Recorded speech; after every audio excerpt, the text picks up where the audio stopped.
What's happening, family? Adrian back with another video.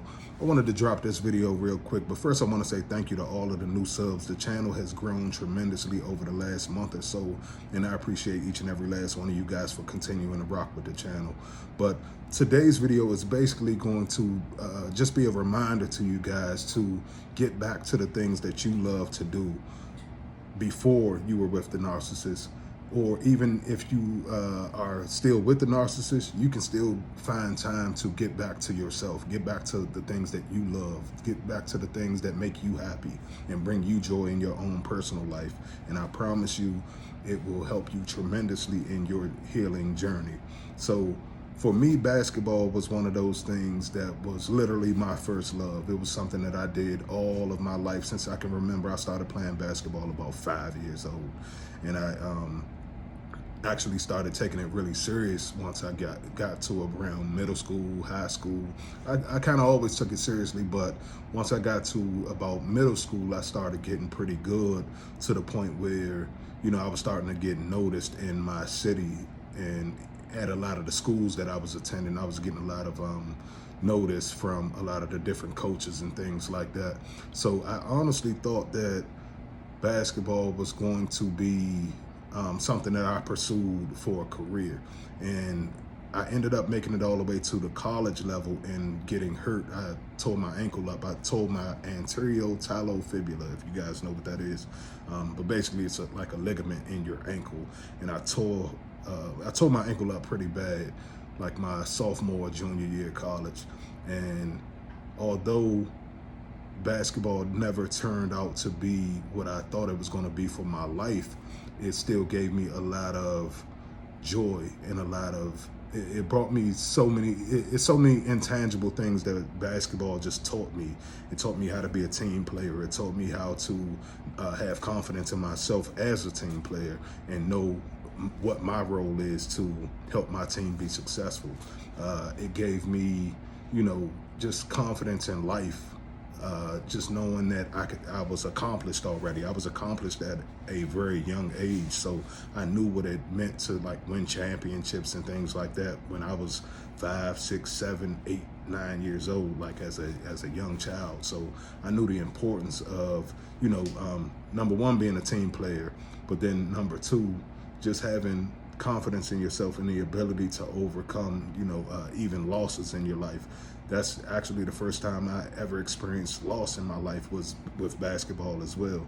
So for about 5 years straight, the team that I was on, we won the championship every single year. So from the time I was 5 years old to like the time I was about 10 years old, we hadn't lost a game. Like we went undefeated for 5 years straight.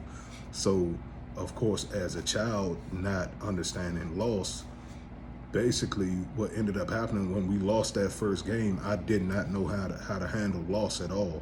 And that was one of the lessons that I learned. My mom actually had to come because I was distraught. Like I was crying because I didn't understand losing at that point in life. I didn't understand somebody beating me at that point because I had never, you know, I had never experienced loss in life.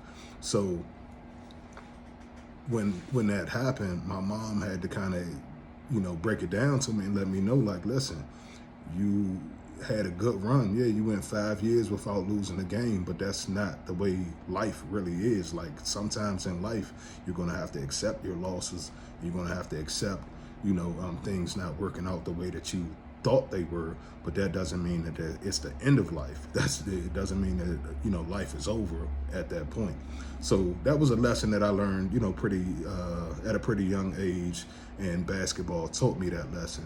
But what basketball also was for me was a refuge. It was a place for me to get away from the toxic environment that I had at home.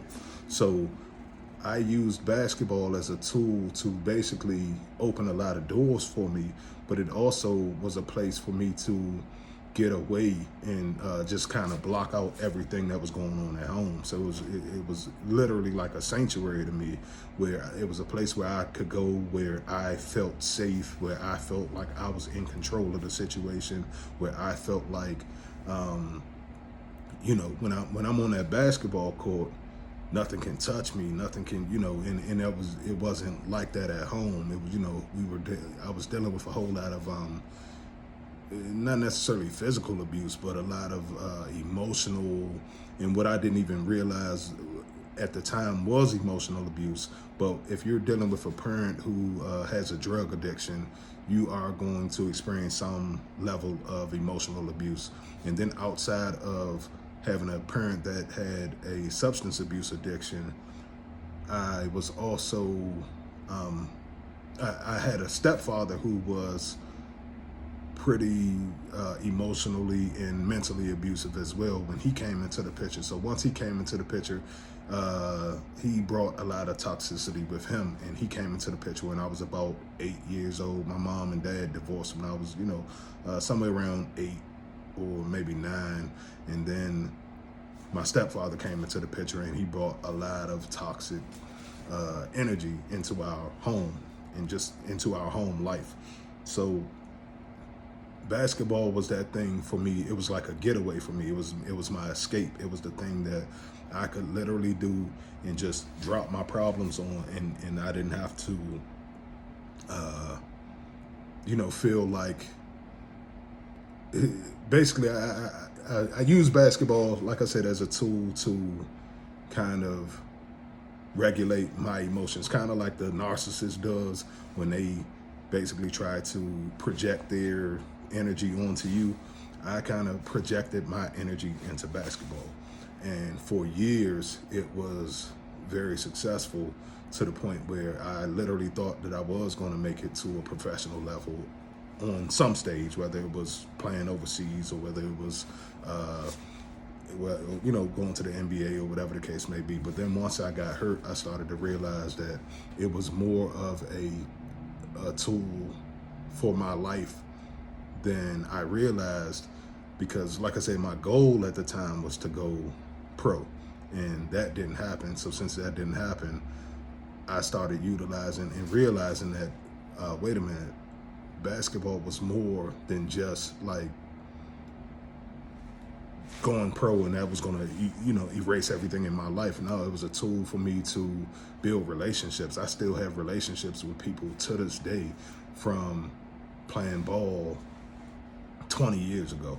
I still have friends to this day that I speak to just about every single day, or at least once a week, twice a week, that played on basketball teams and football teams and things like that with me. And like I said, it was just a getaway for me. So what I started noticing is, as soon as I came out of the most recent narcissistic abusive relationship that I was in, I just found myself going and beating that basketball again, just going outside and dribbling that basketball. And it was therapeutic to me. It was extremely therapeutic to me just to go out and, number one, get some exercise and get back in touch with nature, and just being outside, hearing the birds chirp and feeling the wind and all of that kind of stuff. Like, those are the things that we miss out on with the hustle and bustle of life, just going to work all the time. And you forget, like, as a child, you still get those things because a lot of your day is still spent, playing and all of that kind of stuff. You're outside and you're running around and all of that kind of stuff, and you take it for granted as an adult, but you still need to basically feed that inner child. That's basically what it is. You need to feed your inner child, and whatever you can do to get back to the person that you were beforehand, whatever it is that you love to do. For me, it was basketball. For some of you guys, it may be dancing. For other you guys, it may be singing. For other you guys, it may be, it could be anything, drawing, whatever your talent is, or whatever you just love to do that you find joy in. You have to get back to that. And I promise, even if it's only for 15 minutes or 30 minutes a day, you have to start getting back to doing you. And I promise you, if you start to own 15 minutes of your day, it'll open up to 30 minutes of your day. And if you start to own 30 minutes of your day, then you'll start to own an hour of your day. And then, so on and so forth. And eventually you'll find yourself getting back to the point where now you're in control of your whole day again, and you're not even thinking about the narcissist. So that's my video, guys. I just wanted to drop that as a reminder, man. Get back to the things y'all love to do. As y'all can see, I am not in the type of shape that I used to be, and I'm nowhere close to as good as I used to be with the basketball or anything like that. But it was just something that I wanted to share with you guys, because I didn't even realize I was doing it until about maybe a month ago. And I just realized, I'm like, wow, every single time something big happens in my life, I find myself going back to basketball in some type of capacity. And whether it's me teaching the kids in the neighborhood how to play basketball, or whether it's me going personally by myself to a park and just shooting around for a little while, or whether it's me, like at the beginning of the video, just getting out there and just dribbling the basketball. It's something that I always go back to every time I face adversity. So if you guys have anything like that in your life that you always continue to go back to when you face adversity, it's something that probably brings you a lot of joy, and it's something that you should get back into. Salute, man. I'll talk to y'all later.